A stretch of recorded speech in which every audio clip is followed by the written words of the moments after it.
Alors, on veut remercier Nastasia puis les personnes de l'Église qui nous ont envoyé leurs vidéos cette semaine. C'est très apprécié de pouvoir partager ça entre frères et sœurs, entre nous. Euh, et donc, bien, merci. Merci beaucoup. Et on vous invite à chaque semaine de pouvoir contacter les anciens pour nous communiquer vos vidéos. Aussi, dans les annonces, frères et sœurs, on voudrait prendre le temps de se rappeler le calendrier de prière qui vous est partagé par la lettre de nouvelles à chaque mois et que vous pouvez garder ouvert dans vos favoris, que vous pouvez imprimer. Dans les requêtes de prière qui sont plus urgentes ou qui sont plus musclées, je dirais, là, présentement, là, on ne veut pas oublier de prier pour la famille Girard avec Pascal euh, qui finalement a un diagnostic du cancer du pancréas. Alors, dans toute cette situation de crise-là, euh, que Dieu puisse être avec cette famille. Et puis, on a aussi chez Ovid et Denise, on a toujours Monique Loisel hein, euh, avec le cancer. Donc, gardons-les dans nos prières. Et, euh, et là-dessus, on va avoir l'occasion de prier pour eux bientôt. J'aimerais céder la parole à François et Serge qui vont nous apporter la capsule pastorale maintenant. OK. Merci Daniel. Donc, pour débuter la capsule pastorale, je voulais juste on voulait souligner que ça fait déjà 1 an qu'on est ensemble à cause de l'incendie qu'on a eu l'année passée. Donc, pour ceux qui ont vu le petit vidéo que j'ai envoyé cette semaine, le jour même de l'annonce l'année dernière, j'ai refait une vidéo juste pour souligner à quel point les deux églises ont été patientes, les deux églises ont été aimantes l'une envers l'autre, de voir ce désir d'être au service l'un de l'autre. Je souligne la grâce de Dieu qui est là. Et j'aimerais remercier de manière particulière l'Église de l'Espoir de nous avoir accueillis pendant toute cette année-là. Et ça a été je pense que toute l'Église, le Flambeau a découvert une Église aimante, une Église, une Église sœur qui est en fait plus qu'une Église sœur, maintenant une Église dans laquelle on est tombé en amour directement, je pense, l'une l'autre. Et donc, on a hâte de se revoir tous ensemble, mais dans le nouveau bâtiment du Flambeau. Ça va être vraiment une belle expérience. Prions pour le déconfinement aussi, qu'il puisse bien se passer et continuer aussi à prier pour des assurances pour le bâtiment. Mais merci particulièrement à l'Église de l'Espoir de nous avoir accueillis. Et je souligne aussi la patience de tout le monde, encore une fois, dans tout ça, dans tous les arrimages des ministères aussi, cet amour qui se développe de plus en plus. On voit la main de Dieu vraiment qui nous donne cet amour-là l'un pour l'autre. Donc, je remercie le Seigneur aussi en même temps. C'est vraiment touchant de voir sa grâce au travers les uns les autres dans ce moment-là qu'on a vécu et qu'on continue à vivre. Donc, merci encore. Merci François. Ça a été vraiment un plaisir pour nous, effectivement, de vous accueillir, de découvrir qui nous sommes ensemble et de voir comment on travaille aussi, comment ça s'est bien fait, le travail qu'on a dû faire ensemble, toute cette jonction-là entre les deux églises. Ça a été vraiment, c'est toujours un plaisir de voir et ça se poursuit même encore aujourd'hui. C'est vraiment le fun. Moi, j'aimerais peut-être d'abord saluer tout le monde. Bonjour tout le monde. Je suis vraiment content que vous soyez là. Que vous soyez en contact avec votre église locale, surtout. Je pense que c'est important. Je sais qu'on ne fait pas toutes les choses parfaitement. Des fois, il y a des manques, que ce soit... on n'est pas des champions, on n'est pas des professionnels pour toujours livrer la marchandise, que ce soit la louange, la prédication, même l'école du dimanche. Mais on veut, dans l'Église locale, que tout le monde puisse œuvrer ensemble et qu'on puisse découvrir les dons de chacun. Parce que c'est ça une Église locale. C'est une Église qui est redevable aussi les uns pour les autres. C'est une Église qui prie les uns pour les autres et qui veut travailler ensemble à l'édification du corps. Et pour ça que je pense que notre rendez-vous du dimanche matin va toujours rester important dans chacun de nous, dans nos cœurs en tout cas. La semaine, N'hésitez pas, si vous aimez la musique, les cantiques, vous pouvez aller sur les podcasts ou n'importe quoi, mais le dimanche, on veut être ensemble, on veut être... je nous encourage à cela.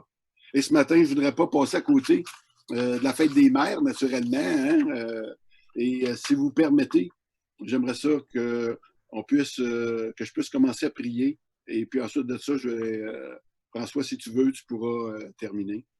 Alors, on peut pencher nos têtes maintenant. Seigneur notre Dieu, on veut te rendre grâce. On veut te rendre grâce pour toutes ces mamans que tu nous as données. Merci pour la force que tu leur donnes. Parce que souvent, c'est elle qui est le soutien de cet esprit familial-là. Merci pour la sagesse, Seigneur, que tu leur communiques, de pouvoir prendre des décisions qui sont des fois pas faciles, mais qui souvent s'avèrent être les meilleures décisions qu'ils peuvent prendre. Seigneur, on te remercie pour chacune d'elles, pour leur grande capacité qu'elles ont à aimer, à être pleines de compassion pour les gens qu'elles aiment, les gens qui sont autour d'elles. Seigneur, souvent cette compassion-là nous rappelle la tienne, ta compassion, pour chacun d'entre nous. Et on veut te rendre grâce, notre Dieu, pour ce qu'elles sont. Leur beauté, Seigneur, surtout dans celles qu'ils te connaissent, sont le reflet de ce caractère spirituel que tu leur as confié. Et moi, je veux te remercier particulièrement pour cela, notre Dieu.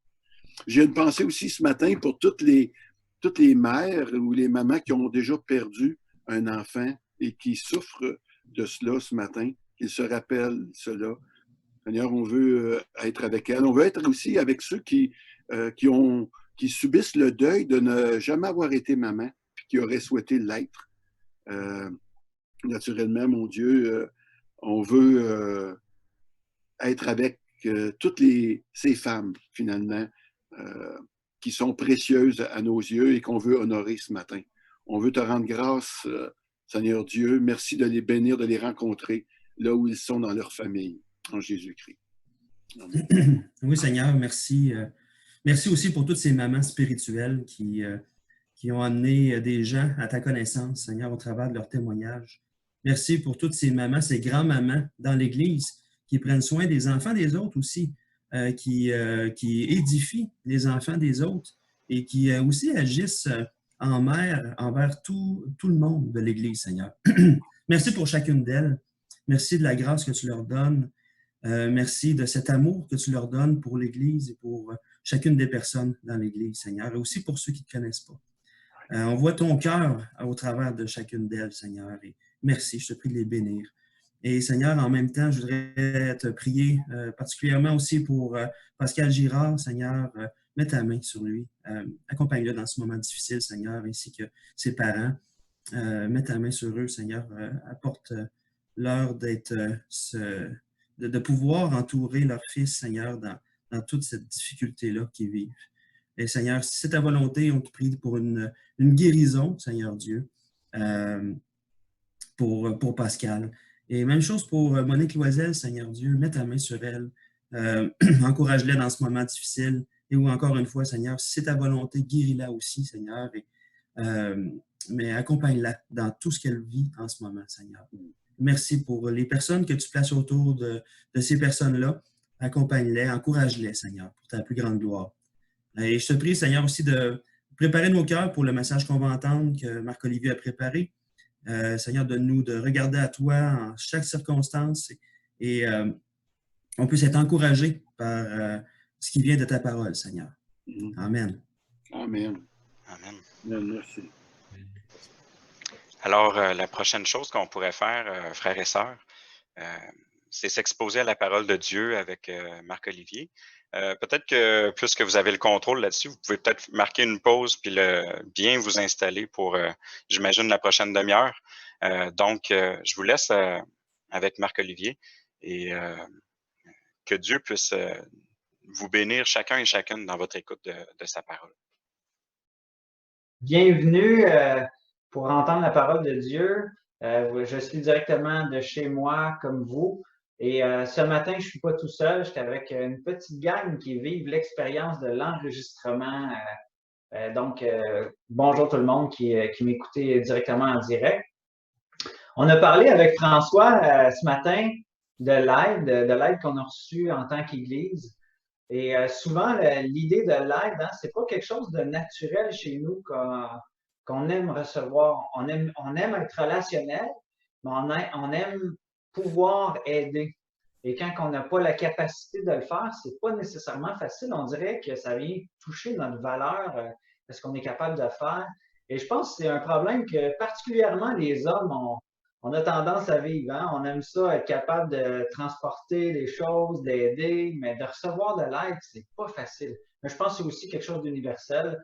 Les femmes aussi aiment être capables de donner. Et peut-être qu'au niveau de l'aide, peut-être que vous avez réussi à vous débrouiller tout seul. Peut-être que vous avez été abandonné ou laissé à vous-même par une personne qui aurait dû vous aider quand vous étiez plus petit, plus jeune ou vulnérable. Peut-être vous dites à cause de ça, ben j'ai besoin de personne maintenant, je vais m'arranger tout seul. De toute façon, c'est ce que j'ai toujours fait. J'ai toujours dû m'arranger tout seul. Mais si on regarde la réalité, on a déjà tous été un bébé. Hein? On a tous été dépendants d'un tuteur ou d'un parent pour grandir, pour être nourris, pour apprendre. On a peut-être tous été malades ou eu un accident. Il y en a peut-être même qui se sont déboîtés l'épaule, tu sais, on ne sait pas. Puis, ouais. Eric, ça y est arrivé. Fait que quand ça nous arrive des accidents comme ça, on a besoin d'aide. On a besoin des autres autour de nous. On a besoin du médecin, des infirmières. Et si ça ne vous est pas arrivé, si vous avez une santé parfaite ou que vous n'avez pas été malade ou eu d'accident, inquiétez-vous pas, ça va vous arriver, malheureusement.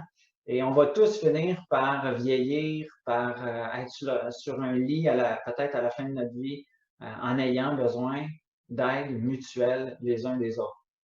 Maintenant, si je vous dis ça, puis que ça vous donne un portrait peut-être pas trop jojo de la vie, saviez-vous que dans le fond, depuis le début de la création, avant même que le péché soit là, on avait besoin d'aide. Dieu nous a créés de façon à ce que chacun de nous ait besoin d'autres personnes et besoin de Dieu.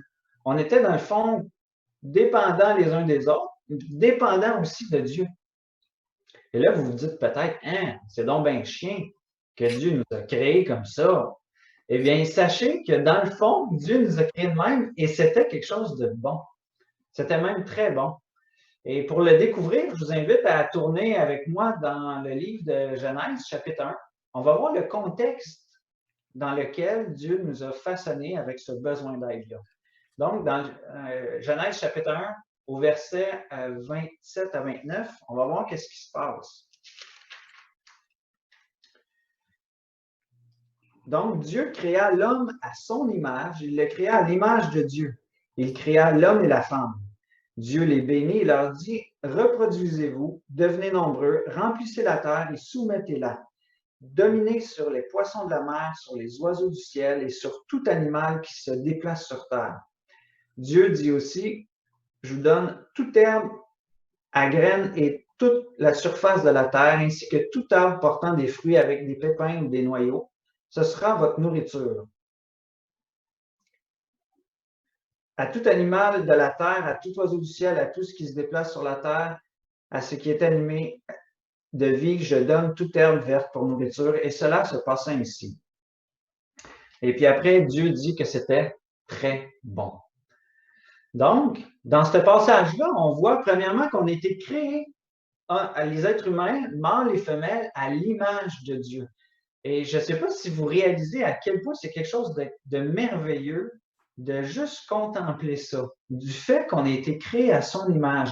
On a été créé avec des caractéristiques qui ressemblent à Dieu, comme une conscience morale qui était au départ pure. On avait aussi son caractère, ses vertus morales, de même qu'une relation spirituelle avec Dieu. On note aussi dans ce passage-là que Dieu dit « Faisons l'homme à notre image ». Donc, Dieu lui-même n'était pas seul. Faisons, ça marque comme un pluriel Et Dieu était en relation émotionnelle, spirituelle, relationnelle, mutuelle l'un avec l'autre. Et il nous a créés de cette façon-là aussi pour qu'on soit à son image des êtres relationnels. Donc, on avait au départ besoin de cette relation-là avec Dieu et on l'avait en plus de manière parfaite.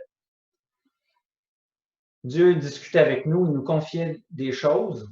Et de plus, en étant des représentants de Dieu, on avait une responsabilité. On avait à gérer sa création. Dieu nous a donné la domination, l'autorité et la bénédiction de prendre soin de tout ce qu'il a créé sur la terre. C'est quelque chose, ça aussi, qu'on peut souligner qui est merveilleux. On prenait soin des animaux, on prenait soin de la nature et on pouvait en profiter, le goûter, le sentir, le voir. C'était vraiment quelque chose de merveilleux. Et Dieu nous dit au verset 30 que ça, c'était bon. Mais vous savez, comme l'oncle de Spider-Man le dit, à grand privilège, grande responsabilité. Hein? Et là, c'est là qu'on se rend compte qu'on a besoin d'aide. Et voyons voir un petit peu plus loin dans la Genèse ce fait-là. Dans Genèse 2, au verset 18 à 25. Peut-être ma version est légèrement différente de ce que vous allez voir, mais ce n'est pas très grave. Allons-y, au verset 18 de Genèse 2. L'Éternel Dieu dit, « Il n'est pas bon que l'homme soit seul. Je lui ferai une aide qui soit son vis-à-vis. » L'Éternel Dieu façonna à partir de la terre tous les animaux sauvages et tous les oiseaux du ciel, puis les fit venir vers l'homme pour voir comment il les appellerait.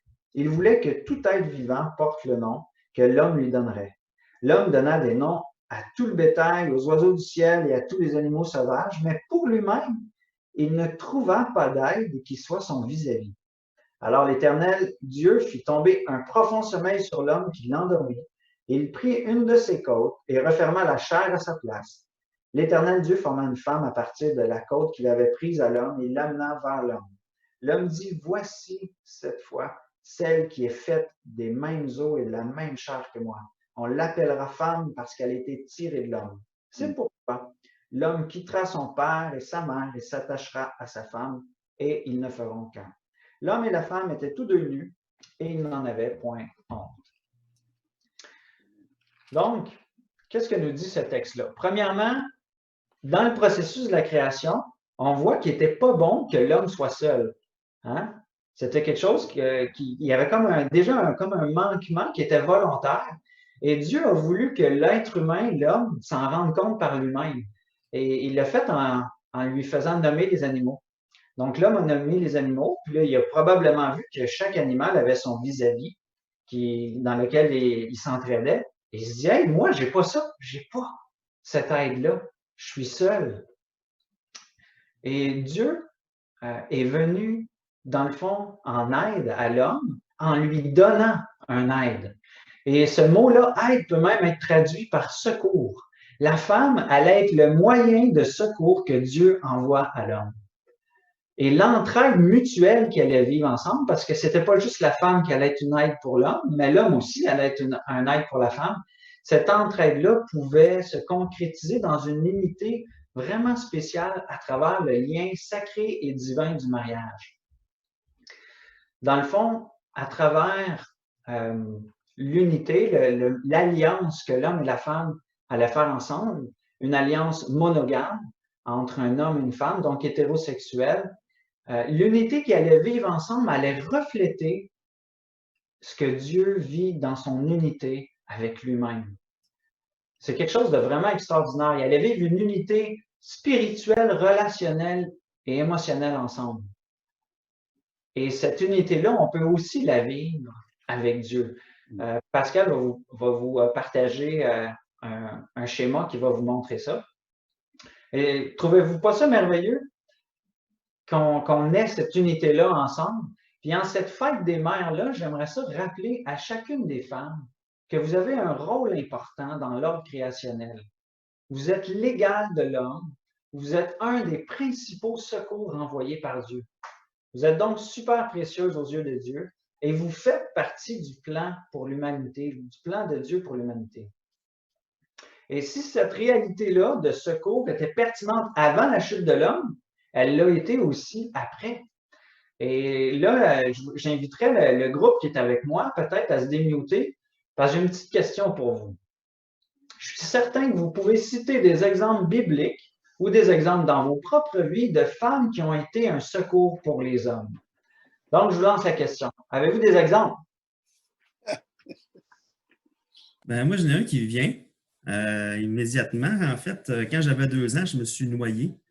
Mon père a sauté dans l'eau pour venir me chercher. J'étais complètement inconscient, je ne respirais plus. Là, ça allait être fini pour moi.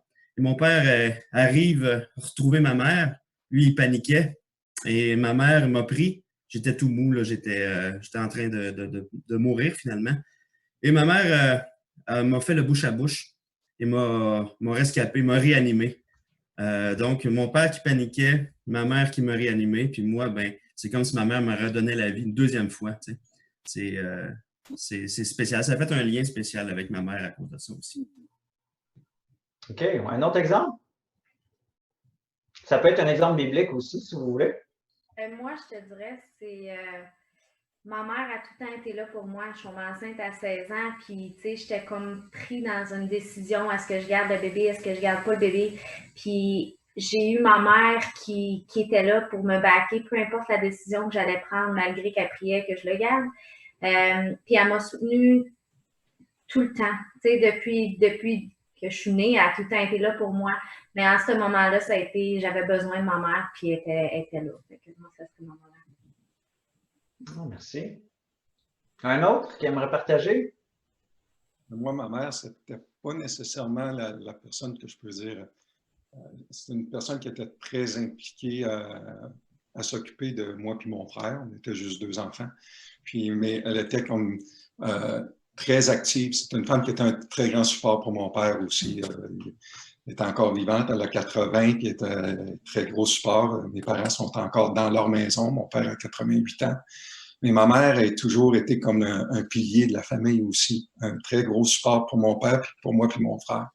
Donc, maintenant, c'est elle qui a un peu besoin de nous parce qu'elle a été blessée cet automne. Donc, mais c'est une femme qui a de la difficulté un peu à prendre de l'aide, mais elle l'accepte de plus en plus.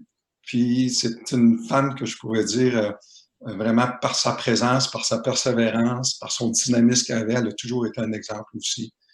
Puis un très bon support pour toute notre famille. Je pense qu'elle était aussi pilier que mon père l'était. Puis quand on parle d'union de couple, que les deux ne font qu'un, mais c'est l'exemple que j'ai de mes parents. Ma mère était vraiment, mon père était vraiment complémentaires tous les deux. Puis mon père était l'homme très actif dans le sens qu'il ne se tenait pas en place. Ma mère pouvait le ramener un peu plus en place puis le poser. Donc, ma mère était une femme qui avait beaucoup de dynamisme et de force pour sa génération, malgré sa petite taille puis malgré qu'elle paraît comme réservée. Mais c'est une femme de caractère qui a été une très grande inspiration et un bon pilier de famille aussi. Donc, on a des exemples super concrets, tangibles, de cette aide-là que les femmes apportent aux hommes. La Bible est remplie d'exemples comme ça aussi. Hein? On peut penser à Ruth qui a aidé sa belle-mère, qui était un modèle de femme vertueuse pour Boaz. On pense à Esther, la reine Esther, qui est venue au secours de son peuple, qui allait être exterminée. Déborah, qui a délivré Israël des Cananéens. Même, il y a des petites filles qui sont venues en aide au peuple, à certaines personnes. On pense à l'histoire de Naaman, le Syrien qui était lépreux. Et il y avait une petite fille de foi qui connaissait Dieu et qui savait qu'il pouvait le guérir de sa lèpre. Donc, on peut nommer comme ça encore toutes les femmes dans l'histoire de l'Église qui ont exercé l'hospitalité. François nous a parlé de Lydie la semaine passée, une femme de prière qui a supporté financièrement l'œuvre missionnaire de Paul. Moi aussi, ma maman a été une aide particulière dans des moments spéciaux. Elle a joué avec nous, elle a chanté des louanges régulièrement. Elle écoutait de la musique chrétienne et elle chantait. Ça a été vraiment un encouragement, une édification pour nous. C'est souvent eux, les mamans, qui préparent les repas, les lunchs, qui font le ménage. Ma mère travaillait aussi à la maison comme couturière. Et tout ça, en plus, en ayant une maladie qu'elle ignorait. Donc, les mamans sont souvent des super-héros dans l'ombre parce que souvent, ils ne sont pas honorés ou on ne souligne pas nécessairement tout le travail qu'elles font, mais sont un aide précieuse pour nous, les familles. Et tout ça, ça nous donne le goût de nous réjouir, de célébrer Dieu pour l'œuvre qu'il accomplit à travers ses filles, à travers les femmes, les mamans qui agissent en faisant confiance à Dieu et qui travaillent fort pour son royaume. Alors, si on peut souligner les évidences de la grâce de Dieu à travers les femmes de l'histoire, comment ça se fait que toutes ces femmes-là souffrent depuis Ève jusqu'à aujourd'hui? Pourquoi les femmes sont victimes d'abus, de violences, de sexisme? Pourquoi leur aide est souvent méprisée, parfois rejetée? Pourquoi eux-mêmes ratent-elles souvent la cible dans l'objectif que Dieu avait, qu'ils soient des aides? On peut se poser ces questions-là. Pourquoi même les mariages sont brisés? Pourquoi les mamans meurent? Pourquoi on perd leur présence finalement à travers la mort? Ma mère a vécu plusieurs années avec l'hypothyroïdie sévère. C'était ça la maladie qu'elle avait puis qu'elle ne savait pas. C'est un problème de la glande thyroïde. Ça l'amenait de la fatigue, de la dépression, même des hallucinations, de la prise de poids, de la perte de mémoire. Ça a été difficile, mais aujourd'hui, heureusement, les médecins ont trouvé ce qu'elle avait et ils lui donnent des médicaments qu'il faut pour ça. Mais on constate quelque part qu'il y a une brisure relationnelle, spirituelle ou émotionnelle qui a été faite entre nous et Dieu. Et si on ne réalise pas ça, ou si on n'y croit pas, on peut voir certainement et clairement les effets de cette brisure-là dans nos propres corps, dans nos relations, à travers les maladies, la mort, les trahisons, les divorces, la violence, le mensonge. C'est tous des éléments qui nous montrent qu'il y a quelque chose qui a été brisé. Et on peut résumer ce qui s'est passé un petit peu dans le livre de Genèse au chapitre 3. On peut voir qu'il y a une autre créature de Dieu, mais cette fois-ci céleste, qui est venue, dans le fond, se rebeller contre Dieu et qui est venue se présenter aux êtres humains pour détruire un peu l'œuvre de Dieu dans sa rébellion. C'est l'archange Satan, qui est venu séduire, dans le fond, les êtres humains en leur faisant douter de l'amour de Dieu. Il leur a dit, dans le fond, que les limites que Dieu avait données n'étaient peut-être pas avantageuses pour eux. Satan leur a fait croire qu'il était peut-être plus avantageux de dépasser ces limites-là, de déterminer même ce qui est bien et mal à la place de Dieu, qui allait être comme Dieu en faisant ça. C'est un petit peu comme s'il leur disait, « Hey, Dieu, il vous a donné tout ça, mais c'est quoi le manger un fruit dans toute la terre, dans tout le jardin de fruits qu'il y a? C'est pas si grave que ça, là. Vous allez pouvoir être vous aussi comme le propriétaire, gérer. Dans le fond, Dieu, il n'est pas tout le temps là. Il vient juste de temps en temps. C'est vous autres qui gérez tout ça. Là, j'extrapole, mais c'est un petit peu le sentiment de vouloir les amener à devenir Dieu à la place de Dieu. Mais Dieu les avait avertis. Hein? Il leur avait donné le droit de tout manger, de gérer tous ses biens, sauf cette limite-là. Il avait mis cette limite-là et il avait le droit de le faire en tant que propriétaire. Et il les avait avertis, vous allez mourir si vous le faites. Et malheureusement, on sait qu'est-ce qui s'est passé. Adam et Ève ont écouté le conseil du père du mensonge. Ils ont désobéi. Et au lieu d'être l'aide spirituelle mutuelle qu'ils devaient être, dans le fond, ils sont devenus, par l'orgueil, par la séduction de Satan, ils n'ont pas été cette aide-là. Et l'apôtre Paul résume bien ce qui s'est produit dans sa lettre aux Romains au chapitre 1. En résumé, il dit que connaissant Dieu, ils ne l'ont point rendu gloire, mais ils ont remplacé la gloire de Dieu pour la gloire de l'homme et de la création. Et on peut montrer peut-être le prochain schéma qui nous montre comment la brisure s'est faite, comment la brisure s'est faite entre nous et Dieu. Et l'être humain pensait peut-être que prioriser l'autre être humain à notre relation avec Dieu, ça ne créerait peut-être pas trop de dommages. Eh bien, l'être humain s'est trompé sur toute la ligne. La Bible est remplie d'exemples qui nous montrent comment l'adoration de la création à la place de Dieu est destructeur. Et je vous poserai peut-être une autre question au groupe. Avez-vous des exemples de couples ou de gens qui ont priorisé l'être humain à la place de Dieu et comment ça a été destructeur. On a beaucoup d'exemples de couples. Je vous laisse trouver quelques exemples. Tu parles d'exemples bibliques? Oui, des exemples bibliques. Donnez pas des exemples personnels, ce n'est pas une bonne idée.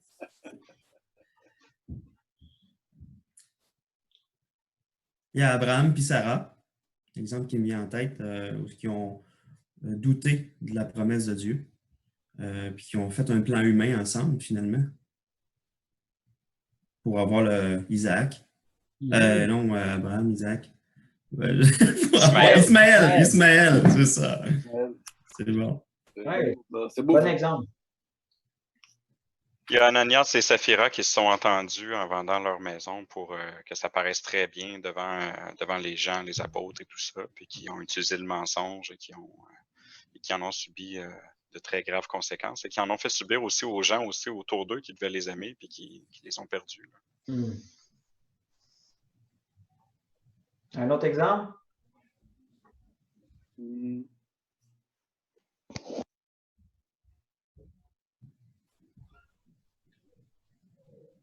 Je pourrais vous aider. Il y a Akab, avec Akab qui était le roi d'Israël, qui a priorisé sa relation avec Jézabel, qui a organisé dans le fond le meurtre de Naboth pour obtenir sa vigne parce qu'il ne voulait pas lui la vendre. Donc, il a vraiment priorisé sa relation maritale à Dieu, puis il a vraiment fait quelque chose d'horrible. Avez-vous des exemples de rois qui ont priorisé l'être humain à Dieu? As-tu David et Bathsheba en tête? Là? Ben oui, c'est ça. Puis Salomon aussi, hein? Vous avez vu les dommages, les conséquences graves que ça a produit. Voyez-vous? Merci pour les exemples. Voyez-vous, quand les autres deviennent notre source de joie, quand ils deviennent, dans le fond, c'était supposé être des moyens d'aide de Dieu, mais dans le fond, ils deviennent nos dieux, qui doivent combler nos besoins. Non seulement ils n'y arrivent pas, mais en fait, on devient, nous, insatisfaits. Et on finit par les punir nos faux dieux qui ne répondent pas à nos besoins. Et qu'on soit enfant, dans le fond, parents, femmes, mari ou célibataire, on ne peut pas être l'aide, le secours de notre prochain tel que Dieu l'a voulu si on aime les autres au détriment de Dieu, qui, lui, est la source de l'amour. Et nos gestes d'amour deviennent, dans le fond, teintés d'égoïsme, d'égocentrisme, et ils ne servent plus à la gloire de Dieu, mais ils servent à notre propre gloire. Et l'idolâtrie finit toujours par produire de la corruption dans nos actions, produire la souffrance et finalement la mort. Maintenant, si on n'est plus un aide mutuel donné par Dieu pour les autres, si les mains qui devaient être une aide, dans le fond, se sont transformées en mains qui commettent le mal, comment est-ce qu'on peut s'en sortir? Mais malheureusement, on ne peut rien faire. Absolument rien faire. En fait, c'est aussi improbable pour nous de redevenir comme on était avant la chute que d'essayer d'avoir la vie éternelle. Et on peut voir peut-être à travers l'histoire de l'humanité des gens qui ont essayé de chercher cette vie éternelle-là en faisant beaucoup d'exercices, en essayant de manger absolument bio, en se mettant de la crème sur la peau pour pas qu'elle vieillisse, ou si on pousse à l'extrême, de faire des modifications de notre génétique pour y arriver. Et tous ces efforts-là, dans le fond, mènent à l'échec. Mais si nous, on ne peut pas rien faire, on connaît quelqu'un qui peut nous venir en aide, qui a les moyens de nous venir en aide. Et depuis des milliers d'années, Dieu a annoncé cette bonne nouvelle pour le monde à travers un peuple qu'il a choisi, le peuple d'Israël. Il s'est fait connaître, dans le fond, aux nations à travers ce peuple-là qu'il a choisi. Il a choisi des prophètes pour expliquer comment il allait procéder pour rétablir ce qui a été brisé. Et son processus à Dieu était quelque chose de spécial. Il n'a pas choisi de nous enlever notre cœur physique puis nous en redonner un autre pas défectueux. Il a changé notre cœur spirituellement. C'était une opération chirurgicale spirituelle. Et on le voit ça dans Ézéchiel, chapitre 36, versets 26 à 31. Je vous le lis. Ézéchiel, chapitre 36, versets 26 à 31. C'est écrit ceci. Je vous donnerai un cœur nouveau et je mettrai en vous un esprit nouveau. Je retirerai de votre corps le cœur de pierre et je vous donnerai un cœur de chair. C'est mon esprit que je mettrai en vous. Ainsi, je vous ferai suivre mes prescriptions, garder et respecter mes règles. Vous habiterez le pays que j'ai donné à vos ancêtres et vous serez mon peuple. Je serai votre Dieu. Je vous sauverai de toutes vos impuretés. Je ferai apparaître le blé et le multiplierai. Je vous frapperai plus de la famine. Je multiplierai les fruits des arbres et les produits des champs afin que vous ne connaissiez plus le déshonneur de la famine parmi les nations. Alors vous vous souviendrez de votre mauvaise conduite et de vos agissements incorrects. Vous vous prendrez vous-même en dégoût à cause de vos fautes et de vos pratiques abominables. Et c'est à cause de son nom que Dieu a fait ça. C'est à cause de son Saint-Nom. Et dans cette prophétie, Dieu promet de rétablir son peuple. Comment? En lui donnant un cœur nouveau, en permettant à son esprit d'habiter en eux. Et cet accomplissement-là s'est fait pleinement à travers la venue du Sauveur et Seigneur Jésus-Christ, qui est venu accomplir ce qu'on n'était pas capable d'accomplir, accomplir cette aide-là, cette soumission-là à Dieu. Et en se sacrifiant sur la croix, en mourant, en prenant notre condamnation et en ressuscitant des morts, il a permis que son esprit habite tous ceux qui allaient placer leur confiance en lui, en son sacrifice à la croix. Et c'est quelque chose de merveilleux, ça aussi, qu'on peut souligner, que Dieu nous a donné son esprit. En faisant ça, Dieu restaure son image en toi et moi, pour qu'on le reflète à nouveau, pour qu'on redevienne l'aide, le secours de la part de Dieu qui avait prévu. Et l'œuvre de Dieu ne se limite pas là. Elle permet aussi que nous-mêmes, nous recevions de l'aide de la part des autres, à travers la vie de l'Église. Non seulement de l'aide physique, mais aussi de l'aide spirituelle. Vous savez, le désir d'entraide de Jésus était tellement fort que même à la croix, lorsqu'il est en train de mourir, il a pensé à prendre soin de sa mère. Il a dit à l'apôtre Jean, il dit, voici ta mère, mère, voici ton fils. Et on sait ce qui s'est passé. Aussitôt, Jean hébergea la mère, Marie, la mère de Jésus, chez lui. En cette fête des mères, je vous lance un défi. Je vous lance de souligner à ton épouse, à ta mère, comment elle reflète Dieu à travers son aide. Je te propose aussi de toi-même de lui venir en aide. Peut-être réfléchir à un moyen pour l'aider, mais de manière régulière. Pas juste un aide spontanée pour la fête des mères, mais quelque chose que tu peux répéter. Ça peut être dans une tâche qu'elle accomplit déjà tous les jours. Peut-être c'est la vaisselle, le ménage, le repas. Mais ça peut être aussi dans une tâche qu'elle n'a pas l'habitude de faire, comme, je ne sais pas, peut-être qu'elle n'est pas habituée de faire des changements d'huile ou des rénovations. Ça peut être quelque chose que tu peux l'aider comme ça. Et si ta mère est isolée ou loin, prends le temps de l'appeler régulièrement. Prends le temps de l'appeler aujourd'hui, de lui envoyer peut-être un cadeau par la poste ou d'aller la rejoindre, prendre une marche avec elle à 2 mètres de distance. Il y a toutes sortes de moyens qu'on peut exprimer notre reconnaissance, notre amour pour cette aide précieuse-là que Dieu nous a donnée. Et je pense que c'est vraiment une belle façon de remercier Dieu pour l'aide précieuse qu'il nous donne, mutuelle, mais spécialement à travers nos moments. Je vous invite sur ça à vous courber avec moi en prière pour rendre grâce à Dieu. Seigneur, on veut souligner comment tu es souverain sur tout. Tu as tout créé, tu nous as créés avec ce besoin d'aide-là, et c'était bon. Et on veut te remercier spécialement pour les femmes que tu as créées, pour ces femmes qui sont devenues, pour plusieurs, des mères, et des femmes qui se donnent, qui reflètent ton image par leur confiance en toi. Seigneur, on veut te remercier, on veut être reconnaissant et on veut être nous-mêmes cette aide-là pour elles. On veut prendre cette journée pour souligner comment tu es notre secours. Tu es venu à notre secours dans tout ce qui a été brisé par rapport à cette aide-là. Sois loué, toi, notre secours, notre soutien, dans dans cette journée soit loué à travers nos vies pour ta gloire. Amen. Amen. Alors, avant de laisser la place à la louange, je voudrais juste vous souhaiter un bon dimanche. Et si c'est la première fois que vous nous rendez visite sur ce site-là et que vous êtes intéressé à entendre parler de la bonne nouvelle, n'hésitez pas à parcourir nos sites web respectifs ou nous écrire des commentaires ou des questions. Et il y a toujours possibilité de céduler des rencontres virtuelles en ce moment et on a bien hâte de pouvoir en céduler des réels avec vous. Bonne semaine.